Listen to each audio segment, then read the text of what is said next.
வணக்கம். திருச்சி கிழக்கு இடைத்தேர்தலில் போட்டியிட பதறியடித்து ஓடிய ஸ்டாலின் அவர்கள் போட்டியிட விருப்பமில்லை, அடுத்த தேர்தலில் பார்த்து கொள்ளலாம் என்று அந்தர்பல்டி அடித்த ஸ்டாலின் நண்பர்களே, இந்த வீடியோவிற்கு ஒரே ஒரு லைக் மற்றும் சப்ஸ்கிரைப் பண்ணிருங்க. திராவிட முன்னேற்ற கழகத்தின் திருச்சி கிழக்கு பொதுக்குழுவில் ஒருமனதாக விஜய் அவர்கள் 2 தொகுதியில் போட்டியிட்டு 2லும் வெற்றியடைந்ததன் காரணமாக அங்கு இடைத்தேர்தல் கிழக்கு தொகுதியில் ராஜினாமா செய்ததன் காரணமாக திருச்சி கிழக்கில் நிச்சயமாக தாவேகாவை எதிர்த்து விஜயை எதிர்த்து ஸ்டாலின் தான் களத்தில் இறக்க வேண்டும் என்று திருச்சி கிழக்கு பொதுக்குழுவில் ஒருமனதான முடிவுகள் மேற்கொள்ளப்பட்டது. ஆனால் இனிகோ இருதயராஜ் திமுகவின் வேட்பாளராக 2026 விஜய் அவர்களை எதிர்த்து போட்டியிட்டார். மிகப்பெரிய ஒரு தோல்வியையும் திமுக தழுவியது. இந்த நிலையில் மீண்டும் அதே தொகுதியில் தாவேகாவில் வேறு வேட்பாளர் இறக்கப்படுவார் என்றும் ஐஏஎஸ் அதிகாரி, அதாவது முன்னாள் ஐஏஎஸ் அதிகாரி சகாயம் அவர்கள் இறக்கப்படுவார் என்ற தகவலும் கிடைக்கப்பெற்றுள்ளது. இதனால் ஸ்டாலின் அவர்கள் அந்த இடைத்தேர்தலில் போட்டியிட்டு சட்டமன்றத்திற்கு செல்ல வேண்டும் என்று திமுகவின் நிர்வாகிகள், திருச்சி கிழக்கு நிர்வாகிகள் எதிர்பார்ப்புடன் காத்து கொண்டிருந்தனர். ஆனால் ஸ்டாலின் அவர்கள் எனக்கு விருப்பமில்லை, அடுத்த தேர்தல் அதாவது 2031 பார்த்து கொள்ளலாம் என்று அந்தர்பல்டி அடித்துவிட்டார். விஜய் அவர்களது செயல்பாடுகள் ஏதேனும் தவறு இருந்தால் அதை வைத்து மாற்றங்களை செய்துவிடலாம் என்று எதிர்பார்த்து காத்து கொண்டிருந்த ஸ்டாலின் அவர்கள் இதுவரைக்கும் ஸ்டாலின் அவர்கள் நினைத்தது நடக்கவே இல்லை.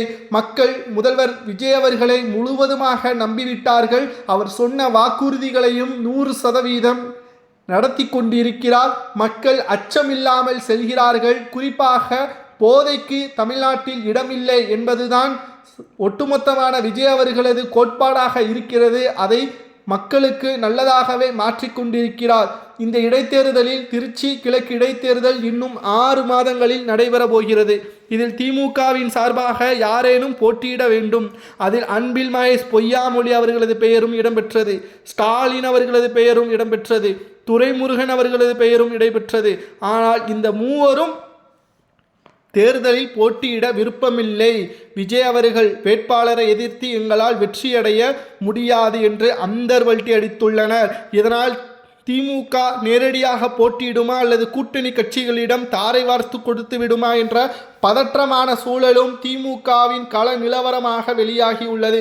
விஜய் அவர்களை எதிர்க்க வேண்டும் என்றால் நேர்மையாக விஜய் அவர்கள் செய்த நன்மையை விட அதிக அளவு திமுக செய்தால் மட்டும்தான் களத்தில் வெற்றியடைய முடியும் என்ற ஒரே எண்ணம்தான் தற்பொழுது உருவாகியுள்ளது. இந்த தேர்தலில் லஞ்சமோ ஊழலோ அல்லது சாதி சமய வேறுபாடோ எதையும் பார்க்காமல் விஜய் அவர்களது முகத்தை வைத்துதான் 234 தொகுதிகளில் 108 இடங்களில் விஜய் அவர்கள் வெற்றியடைந்துள்ளார் என்பதும் குறிப்பிடத்தக்கது. சட்டசபையில் இதற்கு முன்பாக ஆளும் கட்சியினர்கள் பேசுவதற்கும் எதிர்க்கட்சியினர்கள் அமளியில் ஈடுபடுவதும், எதிர்க்கட்சியினர்கள் பேசும் பொழுது ஆளும் கட்சியினர்கள் அமளியில் ஈடுபடுவதும் தான் சட்டசபையில் இருந்தது. ஆனால் 4 மணி நேரம் ஆளும் கட்சியும் எதிர்க்கட்சியும் பேசுவதை மக்களிடம் கொண்டு வந்தவர் விஜய் அவர்கள். எதிர்க்கட்சியின் கோரிக்கைகளை என்ன என்று கேட்போம், அது சரியாக இருந்தால் நிறைவேற்றுவோம், தவறாக இருந்தால் விற்றுவிடுவோம் என்றுதான் விஜய் அவர்கள் அதை முழுமையாக நிறைவேற்றி கிட்டத்தட்ட இளைஞர்களை சட்டசபையில் நடக்கக்கூடிய நிகழ்வுகளை 4 மணி நேரம் பார்க்கக்கூடிய அளவிற்கு வைத்துள்ளார். இளைஞர்களுக்கு தற்கால அரசியல் என்ன என்பதை புரிய வைக்கும் விதமாகவும் மாற்றியுள்ளார். இதனால் தான் விஜய் அவர்களை தோற்கடிக்க முடியாது என்று மக்களே ஒவ்வொரு பேட்டிகளிலும் தெரிவித்து வருகிறார்கள். இதனால்தான் திருச்சி கிழக்கு இடைத்தேர்தலில் திமுக போட்டியிட தயக்கம் காட்டுகிறது. ஸ்டாலினுக்கு மீண்டும் ஒரு அரிய வாய்ப்பு. கடந்த முறை கூட கூடியிருப்பார், அறியாமல் திமுகவிற்கு ஓட்டுக்களை செலுத்தாமல் விட்டுவிட்டோம், விஜய் அவர்கள் முதல்வராக வந்துவிட்டார், நிச்சயம் அடுத்த வாய்ப்பு கிடைத்தால் ஸ்டாலினை வெற்றியடை வைப்போம் என்று ஸ்டாலின் அவர்களே நேற்று நடைபெற்ற மாவட்ட செயலாளர்கள் கூட்டத்தின் பொழுது பேசியிருந்தார். மீண்டும் ஒரு அரிய வாய்ப்பு விஜய் அவர்களை உருவாக்கியுள்ளார். திருச்சி கிழக்கு இடைத்தேர்தலில் ஸ்டாலின் அவர்கள் விஜய் அவர்களது வேட்பாளர் யார் வேண்டுமானாலும் இறக்கினாலும் ஸ்டாலின் அவர்களால் களம் காண முடியுமா? நிச்சயமாக 100% முடியாது. ஏனென்றால் மக்கள் ஸ்டாலினை புறக்கணித்து விட்டார்கள். மோடி அவர்களுக்கே எதிராக ஸ்டாலின் அவர்களது செயல்பாடுகள் இருக்கிறது என்று வெட்டி பேச்சுக்களால் திமுக நிறைந்து இருந்த ஊழல் சமுதாயமாக திமுக இருந்ததை அடியோடு ஒழித்து கட்டி தற்பொழுது நேர்மையான ஆட்சி என்ன என்பதை விஜய் அவர்கள் செய்து காட்டிக் கொண்டு இருக்கிறார் என்றும் தற்பொழுது ஈரோடு கிழக்கு இடைத்தேர்தலில் ஸ்டாலின் அவர்கள் போட்டியிட தயக்கம் காட்டியது அவருக்கு ஏற்பட்ட பயமா அல்லது மீண்டும் அவமானமாக மாறிவிடு என்றும் அச்சமா என்பதை மறக்காம கமெண்ட் வாயிலாக கூறுங்கள்.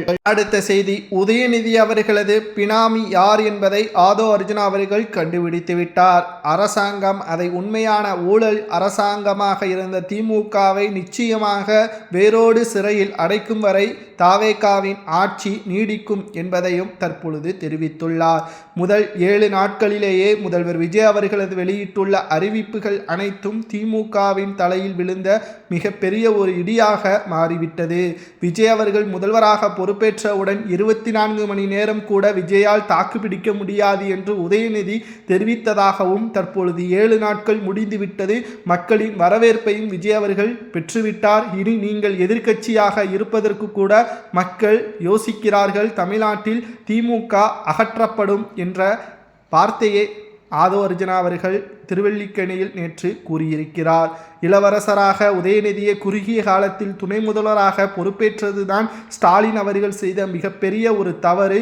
இனி ஒவ்வொரு நாளும் திமுக வேதனைக்கு உள்ளாகும். உதயநிதிக்கு இந்த வாழ்க்கை என்பது கிட்டத்தட்ட மக்களின் வாழ்வாதாரத்தை பாதிக்கக்கூடிய வகையிலும் மும்பை, கொல்கத்தா, பெங்களூரு, குறிப்பாக துபாயிலும் சொகுசான பங்களாக்களை உதயநிதி அவர்கள் யார் பெயரில் வாங்கியுள்ளார், பிரபல நடிகையின் பெயரும் அதில் சிக்கியுள்ளதாகவும் தற்பொழுது முதற்கட்ட தகவலின் பெயரில் தெரிவித்துள்ளார் ஆதோ அர்ஜுனா அவர்கள்.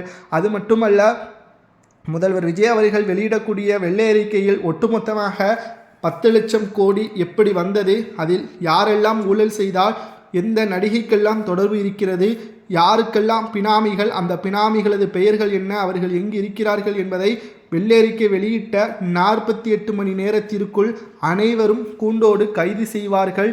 இது விஜய் அவர்களது புரட்சி என்றும், தமிழ்நாட்டில் ஊழலற்ற அரசு ஊழியர்கள் மக்களுக்கு சேவை செய்யக்கூடிய ஊழியர்களாகவும் அவர்களது சேவைக்கேற்ப வருமானம் தமிழக அரசு கொடுக்கப்படும். 1% கூட லஞ்சம் வாங்கினால் அவர்களது சொத்துக்களில் 50% பறிக்கப்படும், அரசுடைமையாக்கப்படும் என்பதையும் முதல்வர் அறிவித்துள்ளதாக தற்பொழுது அமைச்சர் ஆதோ அர்ஜுனா அவர்கள் தெரிவித்துள்ளார். இனிமேல் திமுக ஒவ்வொரு நாளும் பயத்திலும் பதற்றத்திலும் தான் இருக்கும். அதிலும் குறிப்பாக ஸ்டாலின் இந்த முறை சட்டமன்றத்திற்கு செல்லவில்லை. இனி ஒவ்வொரு திமுகவின் உறுப்பினர்களும் சட்டசபையை பார்க்க முடியாத அளவிற்குத்தான் தூய்மையான ஆட்சி தமிழ்நாட்டில் விஜய் அவர்களால் அமல்படுத்தப்படும் என்பதையும் ஆதோ அர்ஜுனா அவர்கள் கூறியுள்ளார். இதனால் திமுக பதற்றத்திலும் விஜய் அவர்களது ஆட்சியை கவிழ்க்க வேண்டும் என்பதற்கான சதியும் நடைபெறுவதாகவும் கூறப்படுகிறது. மக்களாகிய உங்களது கருத்துக்களை கூறுங்கள். விஜய் அவர்களது ஆட்சி எப்பேற்பட்ட ஆட்சி, சிறப்பான ஆட்சியா அல்லது இன்னும் கொஞ்சம் எதை மாற்ற வேண்டும் என்பதை கமெண்டில் கூறுங்கள்.